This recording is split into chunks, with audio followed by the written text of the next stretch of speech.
Assalamualaikum warahmatullahi wabarakatuh.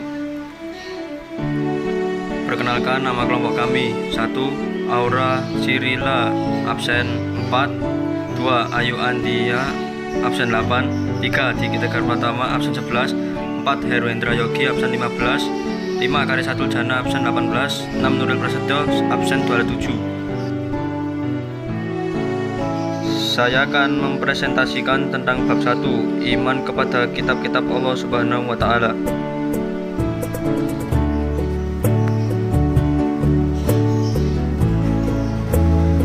1. Zabur. Kitab Zabur diwahyukan kepada Nabi Daud alaihissalam untuk para umatnya, yaitu bangsa Bani Israel. Kitab Zabur diturunkan pada abad 10 sebelum Masehi di Yerusalem. Isinya menggunakan bahasa Kipti. Di dalam kitab Zabur terdapat doa, zikir, nasihat, dan hikmah. 2. Kitab Taurat. Kitab Taurat diturunkan Allah Subhanahu wa taala kepada Nabi Musa alaihissalam sekitar abad 12 sebelum Masehi.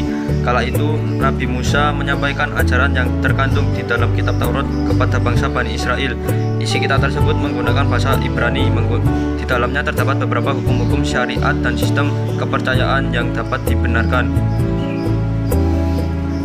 3. Kitab Injil. Kitab Injil diwahyukan oleh Allah Subhanahu wa taala untuk Nabi Isa alaihissalam pada awal abad 1 Masehi. Injil diturunkan di Yerusalem dan ditulis melalui bahasa Suryani. Kitab ketiga ini menjadi pegangan bagi umat Nasrani.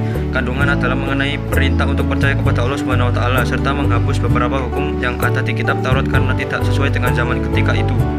4. Al-Quran. Dan yang terakhir dari daftar kitab Allah Subhanahu wa taala adalah Al-Quran. Kitab tersebut diwahyukan kepada Nabi Muhammad SAW pada abad ke-7 Masehi atau tahun 611 sampai 632 Masehi. Ajaran dan kedudukan kitab-kitab Allah Subhanahu wa taala. 1. Ajaran kitab-kitab Allah Subhanahu wa taala dalam beriman kepada kitab-kitab Allah Subhanahu wa taala. Umat Islam tidak boleh membeda-bedakan antara kitab satu dengan yang lainnya karena semua kitab Allah Subhanahu wa taala.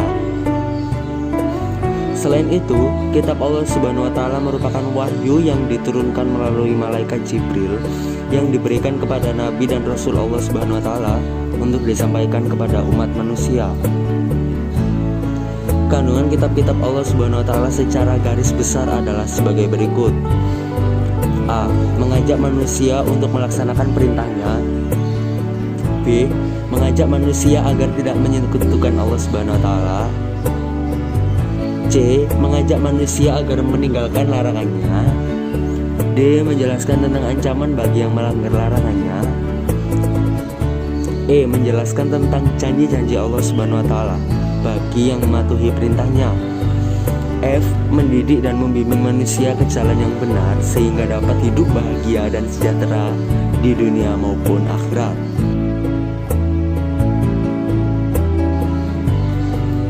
Cara mengimani kitab suci satu dengan yang lain pun berbeda-beda.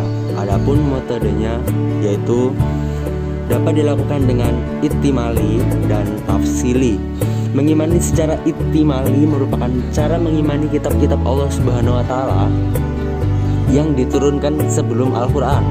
Sedangkan mengimani tafsili yaitu wajib meyakini, mempelajari, memahami, dan mengamalkannya. Mengimani secara tafsili hanya berlaku kepada kitab suci Al-Quran.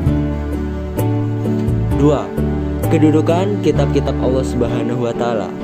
Kedudukan kitab-kitab Allah Subhanahu wa taala pada dasarnya, semua kitab suci mengajarkan ketauhidan kepada Allah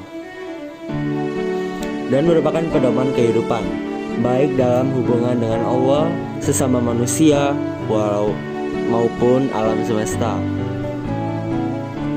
Kitab suci tersebut diturunkan kepada para nabi dan rasul sesuai dengan zamannya, kecuali Al-Quran yang diturunkan kepada Nabi Muhammad SAW berlaku untuk semua umat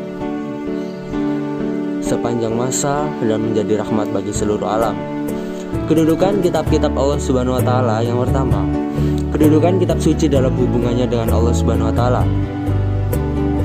Berhubungan dengan Allah Subhanahu wa taala, kedudukan kitab suci merupakan pedoman dan aturan yang menjelaskan bagaimana manusia bisa bertauhid dengan benar dan dapat beribadah dengan baik.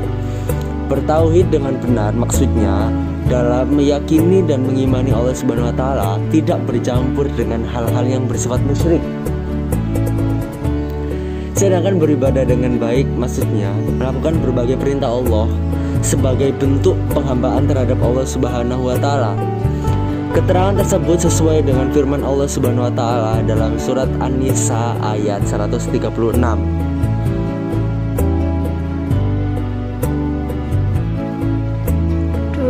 Kedudukan kitab suci dalam hubungannya dengan sesama manusia. Manusia sebagai makhluk sosial selalu berinteraksi dengan lingkungannya. Dalam berinteraksi, manusia memerlukan pedoman hidup agar tidak tersesat dan tidak keliru dalam memilih jalan hidupnya yang dapat mendatangkan kerugian dan kesengsaraan, baik di dunia maupun di akhirat. Untuk itu, diperlukan suatu pedoman. Pedoman yang baik adalah pedoman yang dibuat oleh pencipta alam, yaitu kitab suci, sebagaimana dalam firman Allah Subhanahu wa taala dalam surat Saba ayat 28. 3. Kedudukan kitab suci dalam hubungannya dengan alam semesta. Alam semesta diciptakan Allah Subhanahu wa taala untuk kepentingan umat manusia. Manusia dalam kehidupannya sangat membutuhkan lingkungan yang segar. Tanpa udara yang segar, manusia akan sulit bernafas dengan baik. Tanpa alam yang bersahabat, manusia berada dalam malapetaka yang besar. Oleh karena itu, manusia memerlukan pedoman yang dapat mengatur bagaimana seharusnya berhubungan dan memperlakukan alam ini.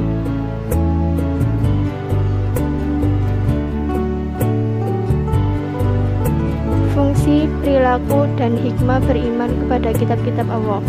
Fungsi iman kepada kitab-kitab Allah Subhanahu wa taala. Kitab-kitab suci yang diturunkan oleh Allah Subhanahu wa taala ini juga mempunyai berbagai fungsi dalam kehidupan umat manusia. Adapun fungsi dari beriman kepada kitab-kitab Allah diantaranya: 1. Sebagai petunjuk serta pedoman hidup manusia. 2. Menambah kekuatan iman umat manusia. 3. Sebagai panduan umat manusia dalam beribadah di segala bidangnya. 4. Memberikan ketentraman hati umat manusia dari berbagai malapetaka.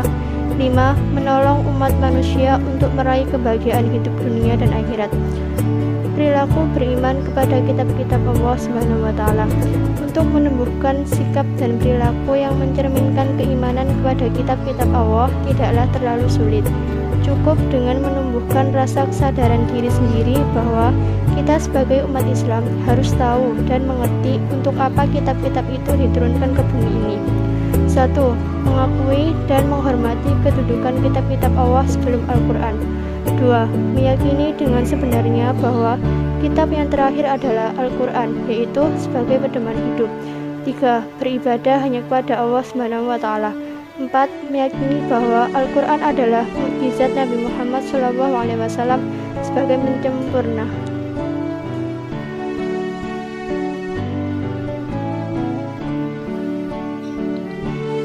Hikmah beriman kepada kitab-kitab Allah Subhanahu wa taala. Keimanan kepada kitab-kitab Subhanahu wa taala memiliki hikmah manfaat. Beberapa hikmah beriman kepada kitab-kitab Allah Subhanahu wa taala sebagai berikut. 1. Meningkatkan kualitas kehidupan pribadi. 2. Menjalinkan kerukunan dalam kehidupan berbangsa dan bernegara. 3. Meningkatkan keimanan kepada Allah Subhanahu wa taala. 4. Mengerjakan cara membangun kehidupan bermasyarakat. Sekian dari kelompok kami. Wassalamualaikum warahmatullahi wabarakatuh.